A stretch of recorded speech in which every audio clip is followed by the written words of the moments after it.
Hello again. So this is the piece of paper I'd like you to pull out of the bag that I sent home last week.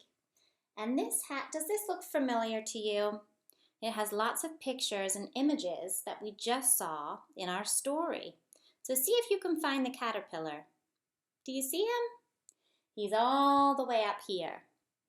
And so what we're going to do is color the pictures on this page, and then we're going to cut them out and put them in the order in which it happens in the story.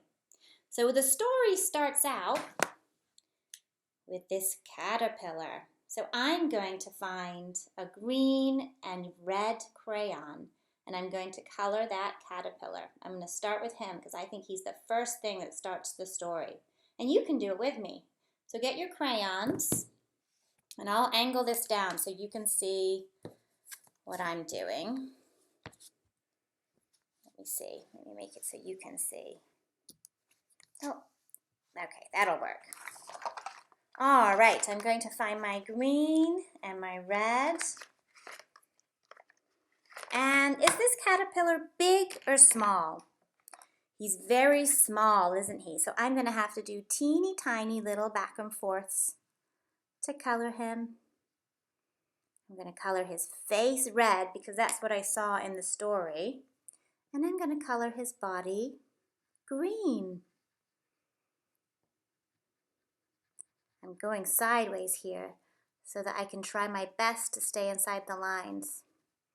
Okay, so I've got my caterpillar colored.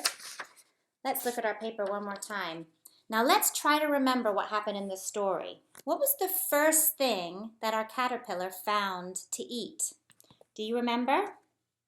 I'll give you a clue. As he goes through, he starts adding one more thing each time. So he's going to start with one thing, and that one thing was an apple.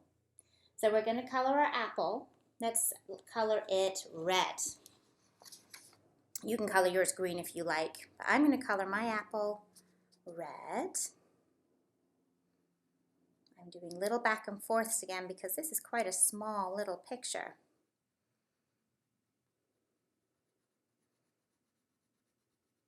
Okay, and I have a little leaf at the top of my apple, so I'm going to take my time and color that green.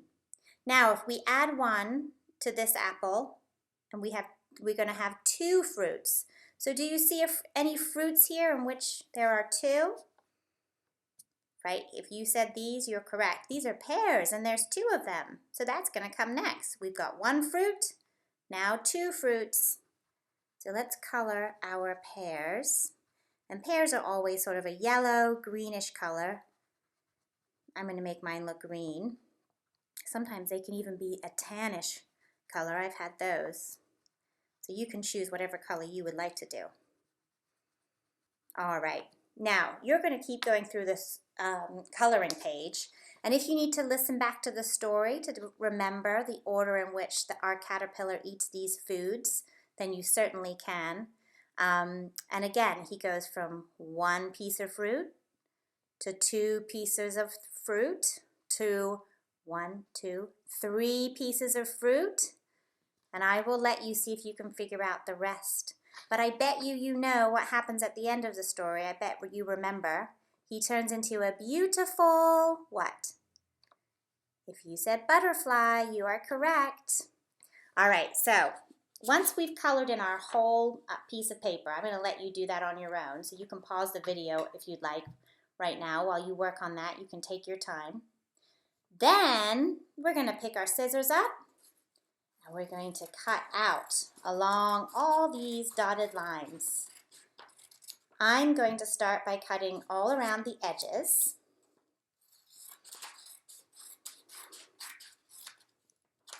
And you can do this as well.